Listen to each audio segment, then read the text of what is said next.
दोस्तों, भगवान श्री कृष्ण ने बताया कि किन पापों के कारण मनुष्य को कुत्ते का जन्म मिलता है। मित्रों, प्रत्येक मनुष्य को उसके कर्मों के अनुसार उसे मृत्यु के बाद सजा भोगनी पड़ती है।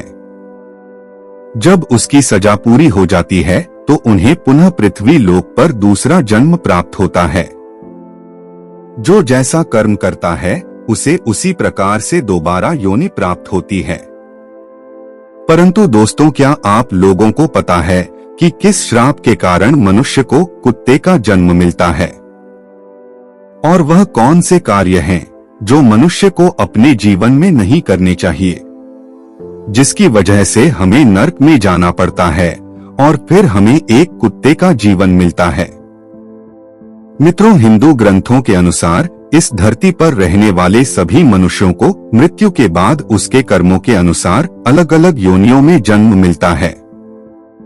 कुछ धार्मिक ग्रंथों में यह भी कहा गया है कि जो मनुष्य अपने जीवन में बहुत अधिक पाप करते हैं उन्हें एक ऐसी योनि में जन्म मिलता है जिसमें वे अपना दर्द किसी दूसरे को बता नहीं सकते और ना ही किसी के साथ बांट सकते हैं। और दोस्तों, आज मैं आपको यही बताऊंगा कि वह कौन से कार्य हैं जो एक मनुष्य को अपने जीवन में कभी नहीं करने चाहिए, नहीं तो उसे कुत्ते का जीवन मिलना तय है। तो प्रिय मित्रों, कहानी को अंत तक अवश्य सुने। नमस्कार दोस्तों, आप सभी लोगों से निवेदन है कि इस कहानी को सुनने से पहले कमेंट बॉक्स में जय श्री कृष्णा लिखकर वीडियो को लाइक करके चैनल को सब्सक्राइब करके बेल आइकन ऑल पर प्रेस कर लीजिए, जिससे आप सभी लोग प्राचीन कथाओं और कहानियों से जुड़े रहे।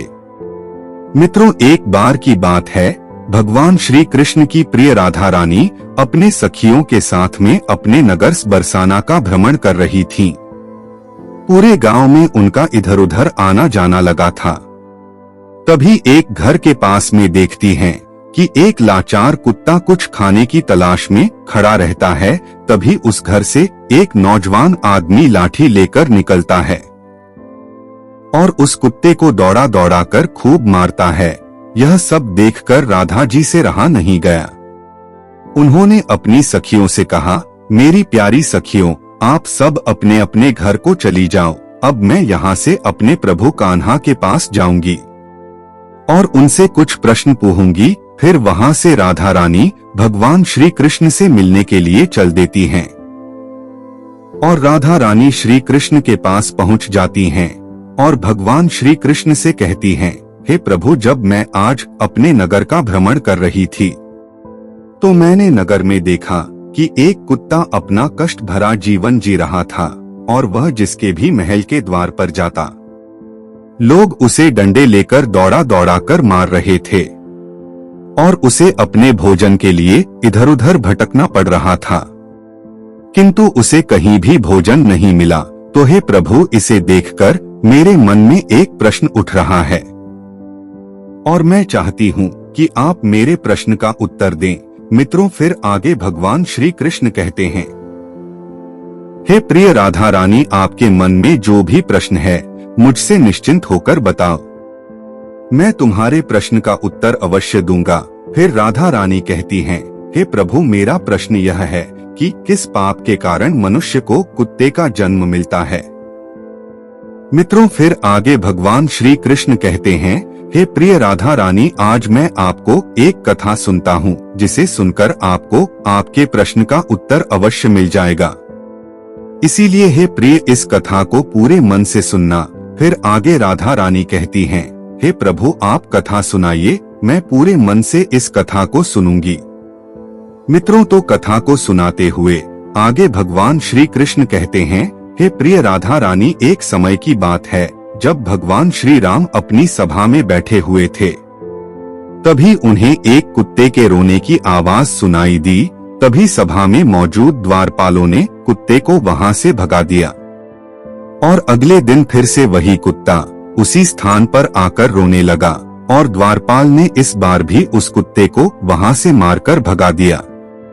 और सभा के तीसरे दिन भी वही कुत्ता उसी स्थान पर आकर फिर से रोने लगा। तो भगवान राम के मन में एक प्रश्न उठने लगा कि आखिर यह कुत्ता रोज रोज मेरे दरबार के बाहर ही क्यों रोता है। और फिर भगवान राम ने उस कुत्ते के रोने का कारण जानना चाहा और द्वारपाल से कहा कि उस कुत्ते को यहाँ बुलाकर लाओ। तो उस कुत्ते को बुलाने के लिए द्वारपाल उसके पास गए और बोले, प्रभु श्री राम ने तुम्हें अपने दरबार में बुलाया है। तो कुत्ता बोला, है द्वारपाल, मुझे एक ऐसी योनि में जन्म मिला है जिसका मंदिर, राजभवन, रसोई घर और गौशाला जैसे पवित्र स्थानों पर जाना मना है। तुम जाकर प्रभु श्री राम से कहे दो कि वे स्वयं मुझसे मिलने के लिए यहाँ पर आने का कष्ट करें। और फिर द्वारपाल ने कुत्ते की सारी बातें भगवान श्री राम से जाकर कही। और ऐसा सुनकर भगवान श्री राम स्वयं उस कुत्ते के पास गए और उससे कहा कि तुम रोज मेरे दरबार के बाहर आकर क्यों रोते हो। तो कुत्ते ने भगवान श्री राम से कहा, हे प्रभु, मैंने कोई अपराध नहीं किया है, फिर भी एक सन्यासी ने मुझे पत्थर से मारा है जिसके कारण मेरा पैर टूट गया है और अब मुझे बहुत पीड़ा हो रही है और इसी कारण मैं रोज आपके दरबार में आकर रोता हूँ। मित्रों, फिर आगे भगवान श्री कृष्ण कहते हैं, हे प्रिय राधा रानी, उस कुत्ते की पीड़ा को देखकर प्रभु श्री राम को बहुत दुख हुआ। फिर भगवान श्री राम ने अपने दरबारी को अपने दरबार में बुलाया और कहा, हे दरबारी, जाओ, जाकर वह सन्यासी जहाँ भी हो उसे ढूंढ कर हमारे दरबार में अति शीघ्र लेकर आओ। भगवान श्री राम की आज्ञा पाते ही उनके 2 सैनिक वहां से सीधा सन्यासी के घर पहुंच गए और उस सन्यासी को पकड़कर अपने साथ में लेकर के भगवान श्री राम के दरबार में आ गए। फिर उस सन्यासी कहा, क्या यह सत्य है कि तुमने इस कुत्ते को पत्थर मारा है जिससे इसका पैर टूट गया है और यह अब ठीक से चल भी नहीं पा रहा है, तो इसने क्या अपराध किया था जिसके कारण तुमने इस बेजुबान कुत्ते का पैर तोड़ दिया।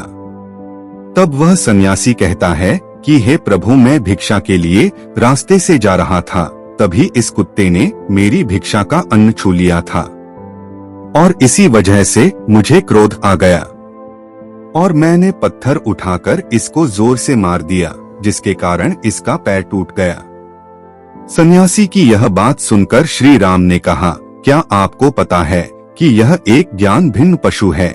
यह अपना पेट भरने के लिए ऐसा करते हैं और इनको इतनी अक्ल नहीं है कि ऐसा नहीं करना चाहिए। और यदि इस कुत्ते ने आपके अन्न को छू लिया था तो इसमें इसका कोई अपराध नहीं है और ऐसा करना तो इसकी स्वाभाविक प्रवृत्ति है और इतनी सी बात के लिए आप इस कुत्ते को इतनी बड़ी सजा नहीं दे सकते हैं। और अपराध इसने नहीं, अपराध तो आपने किया है, जो एक सन्यासी होकर इस कुत्ते का पैर तोड़ दिया है, इसलिए आप ही इसके अपराधी हैं। मित्रों, फिर आगे भगवान श्री कृष्ण कहते हैं, हे प्रिय राधा रानी, भगवान श्री राम उस कुत्ते से कहते हैं कि यह सन्यासी तुम्हारा अपराधी है और तुम जो चाहे वह सजा इसको दे सकते हो। फिर भगवान श्री राम की यह बात सुनकर उस कुत्ते ने कहा, हे भगवान, इस सन्यासी को किसी महल का राजा बना दिया जाए। तो श्री राम ने उस कुत्ते की बात को स्वीकार कर लिया और उस सन्यासी को सुंदर वस्त्र पहनाकर एक घोड़े पर बिठा दिया और उस सन्यासी को एक महल में ले गए और वहां का राजा बना दिया। जब वह सन्यासी राजा बनकर एक स्वर्ण से बनी हुई सिंहासन पर बैठ गए, उसे वस्त्र भी राजा महाराजा जैसे मिल गए। इतनी सारी सनो सौखत को पाकर वह सन्यासी अति प्रसन्न हुआ। फिर सोच रहा था कि मैंने अपने जीवन में कभी सपने भी नहीं देखा था कि मैं एक राजा बनूंगा और एक कुत्ते ने मुझे राजा भी बना दिया। सच में इस कुत्ते में अक्ल नहीं है, क्योंकि मैंने उसकी टांग तोड़ दी पर उसने मुझे सजा देने के बजाय महल का राजा बना दिया।